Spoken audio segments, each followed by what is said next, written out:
안녕하세요. WMH 채널입니다. 베트남 축구협회가 박항서 감독을 지원할 기술위원장으로 일본의 유소년 전문 지도자를 고려하고 있다는 보도가 나왔습니다.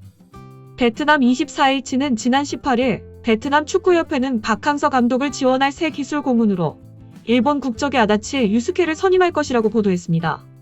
박항서 감독은 베트남 부임 이후 어린 선수들을 대거 발굴해서 베트남 축구의 미래를 밝게 함과 동시에 여러 대회에서 성적을 냈습니다.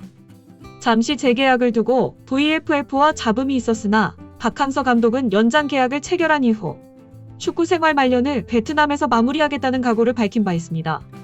실제로 박항서 감독 부임 이후 베트남은 아시아 축구연맹 20세 이하 챔피언십이나 아시안게임 등 연령대 대회에서 주목할 만한 성과를 냈습니다.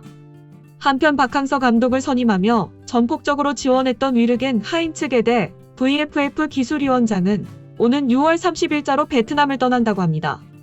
그는 박항서 감독의 베트남 부임을 이끌고 물심양면으로 지원을 아끼지 않은 인물입니다. 24H는 VFF는 게데 기술위원장과 계약을 연장하지 않는다. VFF는 새로운 기술위원장의 조건으로 유소년 지도자 경험과 AFC 지도자 코치 자격을 갖춘 사람을 찾고 있다고 설명했습니다. 게데 위원장은 계약 기간이 만료되는 6월 30일을 끝으로 베트남 축구협회를 떠나 베트남의 하노이 FC 지휘봉을 잡을 계획입니다. VN 익스프레스는 게데 위원장은 2017년 국제축구연맹 U20 월드컵에 베트남을 최초로 진출시키는 등 베트남 유소년 축구 발전을 이끌었다. 그러나 박항서 감독 부임 후 영향력이 점차 줄었다고 설명했습니다. 이 매체는 다음 기술위원장 후보는 일본과 AFC에서 지도자로 일한 아다치 감독이다. VFF도 협상이 진행 중이라고 밝혔다라고 전했습니다. 선수 출신의 아다치 감독은 과거 2005년부터 2006년까지 일본 제1리그 요코하마 FC의 감독으로 일한 이후 AFC와 홍콩을 오가며 유소년 전문 지도자로 활동하고 있습니다. 24H는 VFF와 아다치 감독의 기술위원장 협상은 막바지 단계이다. 급여나 계약 기간 등은 모두 합의했다. 계약 기간은 5년이며 월급은 $20,000 수준이다. 이는 게데 위원장의 2배 수준이라고 강조했습니다. 박항서 감독은 지난 2019년 12월 3년 계약을 체결했습니다. 아다치 감독이 기술위원장으로 선임되면 박항서 감독과 밀접한 관계를 맺게 되는 것입니다. 베트남 기술위원회의는 축구 기술과 관련된 제반 업무를 관장하는 주무기관으로 국가대표급 지도자와 선수의 선발, 양성, 기술 분석 등을 통한 축구 발전을 목적으로 하는 기관입니다. 특히 기술위원장 권한 중 하나는 지도자를 베트남 축구협회에 추천하여 선임할 수 있다는 것입니다. 위르겐 하인츠 게데 VFF 기술위원장도 박항서 감독을 선임하며 전폭적으로 지원했던 인물입니다. 이런 대표팀 감독의 선발권을 가진 기술위원장 자리에 일본인이 내정된 것입니다.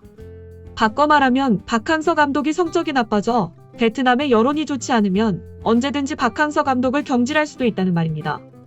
또한 박항서 감독이 자주 사용하는 3호의 전술은 강력한 수비를 바탕으로 공격적인 역습을 펼치는 전술입니다.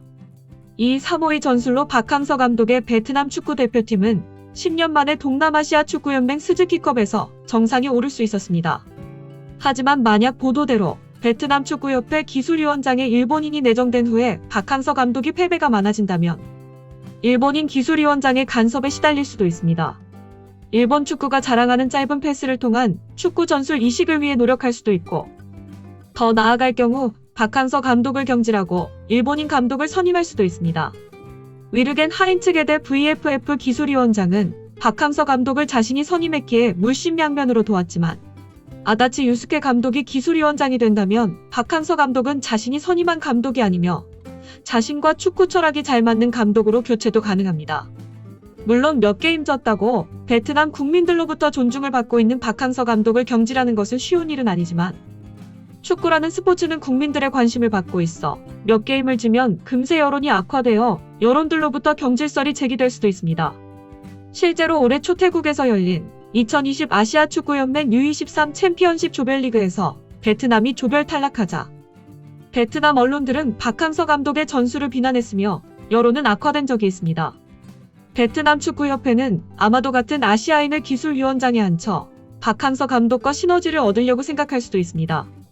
아니면 혹시도 있을 수도 있는 박항서 감독의 경질을 대비하고 아시아의 또 다른 축구 강국인 일본 축구의 이식을 위하여 일본인 기술위원장을 내정했을 수도 있습니다. 어찌됐건 일본인 기술위원장이 있으면 박항서 감독 이후에 베트남 축구대표팀 감독은 일본인 감독을 먼저 생각할 수도 있습니다. 이상의 글은 모두 발생할 수 있는 가정으로 적었지만 이 모든 가정을 불식시키는 건 박항서 감독의 승리뿐입니다.